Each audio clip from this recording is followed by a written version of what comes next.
Well, good morning. Good morning. God bless you. This is Pastor Deborah Merle Dudley, and I'm here with a small, quick word from God just to get you started, to get your mind thinking, so that we can continue to be all that He would have us to be. Excuses. Do you ever make excuses knowing that you're making an excuse? Remember in Luke in the Bible when the Lord had made a supper and he told the servants to go out and bid him to come, and one person said, "Well, I've gotten married, I can't come." One person said, "Well, I bought some land and I need to go see about it." Another person said, "Well, I bought some oxen and I got to go prove them."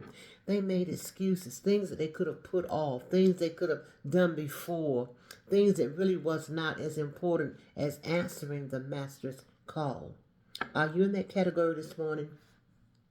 Are you making excuses? Well, I can't go to church because it's cold. I can't go to church because it's raining. Or I can't go see the little lady down the street because I'm busy. Or I can't go and rake that lady's yard or take the man to the grocery store that his wife is gone. His children are all not here. I can't do it. I can't witness for God. All the things that God is requiring for us to do, we'll find a reason not to do them. God, you know I would have, but my money won't right. My money was funny. But my husband told me, he said, "Deborah, people always find a way to do the things that they really want to do and things that matter. No amount of money, no obligation that you have should come before doing God's service." And even going to church on a cold day. How many times have you really stayed home from work because it was cold outside? How many times have you didn't go to work because it was raining? Sometimes even in the snow, but depending on what your job is, you have to go. I come to let you know this morning boldly, your excuse is not excused. So many things that we want to blame on other things. Well, Lord, you know that I don't have the money, or Lord, you know they won't let me get ahead. But you can do it. The man that laid at the pool of Siloam had the faith and courage to continue to go for 38 years. Surely you can do what it is you need to do. Surely you can be a witness. Surely you can be a blessing. Surely you can stand for God. Surely you can read. You had time to read. Surely you can pray.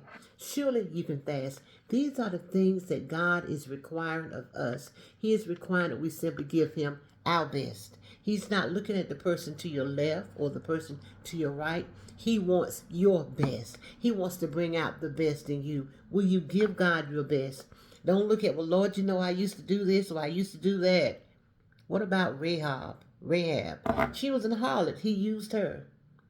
David was a murderer. He used him. Look at all the people in the Bible. Even Moses. He was a stutterer. He used him. Paul used to come against the church. He mightily used him. He can take your brokenness. He can take whatever you give him and he can use it. Now, our problem sometimes is we want to be used the way we want to be used. I just simply want to be used. Whatever way he see fit. Whatever I have to offer, I'm willing. Oh, I want to remind you as I leave, your excuse is not excused. Please follow me on this channel. We're going to get together. We're going to talk about what the Lord said. We're going to remind you and bring Big Mama back into the picture. We're going to give us some little tips on just how to make ourselves healthier. We're going to give tips on how to be completely what God would have you to be.